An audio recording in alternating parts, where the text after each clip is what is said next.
নমস্কার বন্ধুরা, মালতী কিচেনে তোমাদের সবাইকে স্বাগত।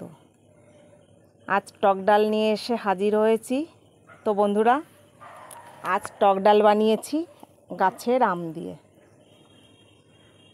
দেখো, এখানে আমি মুসুরির ডাল নিয়ে নিয়েছি 100 গ্রাম মতন। আর এই যে দেখো, ছোট ছোট আম, একদম খুব ছোট্ট,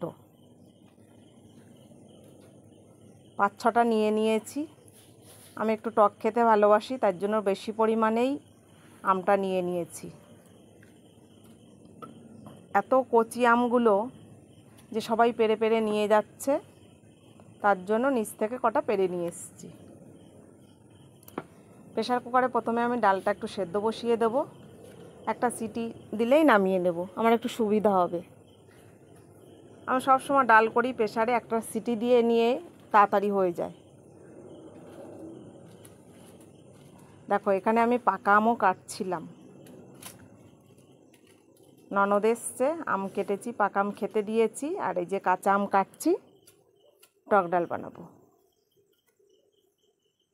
দেখো, তোমাদের একটা কেটে দেখাচ্ছি যে এত কচি। আর এটা বছরে 2বার ফলন হয় এই গাছটায়। এক সিজন হয়ে গেছে, কিন্তু এবার আম হয়নি। এবারও ওই 12 মাসই বলবো না, 12 মাস এই গাছে আম হয় না, ওই ভাদ্র মাস পর্যন্ত থাকে। দেখো, একদম বীজ, মানে কি বলবো, পাতলা পাতলা সবে একটু হয়েছে। দেখো, আমার ডালটা সেদ্ধ হয়ে গেছে। দেখো, একটা সিটি দিয়েছি, দেখো কি সুন্দর সেদ্ধ হয়ে গেছে। এখানে আমি নুন দিয়ে ডালটা সেদ্ধ করে নিয়েছি। আর এই যে কড়াইতে তেল বসিয়ে দিয়েছি, রান্নার শেষে টক ডালটা করছি। এখানে আমি কালো সর্ষে ফোড়ন দিলাম।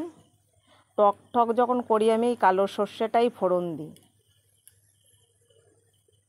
3টে শুকনো লঙ্কা দিয়ে দিয়েছি ফোড়নে। টক ডালে একটু শুকনো লঙ্কা ফোড়ন দিলে বেশ সুন্দর একটা গন্ধ আসে।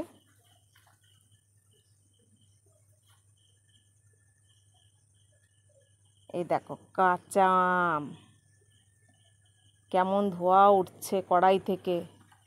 বাবা, আমার তো জিভে জল চলে আসছে এই আমটা দেখে।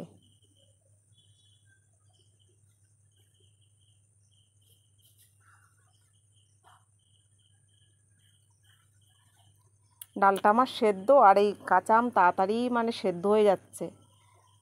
সেদ্ধ হয়ে গেলেই আমি ডালটা দিয়ে দেবো। এখানে হলুদ, নুন দিয়ে দিলাম, অল্প করে নুন দিয়েছি, যেহেতু ডালে আমার নুন দিয়ে সেদ্ধ করা ছিল। 3-4টে কাঁচা লঙ্কাও দিয়ে দিলাম।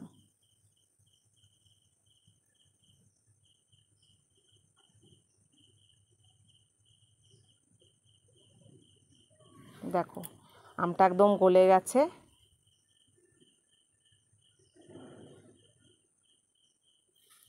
এইবার ডালটা দিয়ে দিলাম। এবার একটু টকবক করে ফুটে উঠলেই আমি নামিয়ে নেব। আজ এটাকে একদম পুরো টক ডালই হচ্ছে, আমি চিনি টিনি মেশাইনি। আজকে খাবো, কালকে আবার চিনি মিশিয়ে খাবো, কারণ ভীষণ টক হয়ে যাবে তাই। দেখেছো, মানে কি বলবো, এক্ষুনি ভাত খেতে ইচ্ছা করছে। মানে কি বলবো তোমাদের, শুধু ভাতের অপেক্ষায় বসে আছি, খাওয়ার অপেক্ষায়। তো বন্ধুরা, ভিডিওটা ভালো লাগলে লাইক, কমেন্ট, শেয়ার, সাবস্ক্রাইব করে দিও। আর ফেসবুক পেজটাকে ফলো করে দিও। নতুন ভিডিও নিয়ে আসবো, পাশে থেকো। ধন্যবাদ।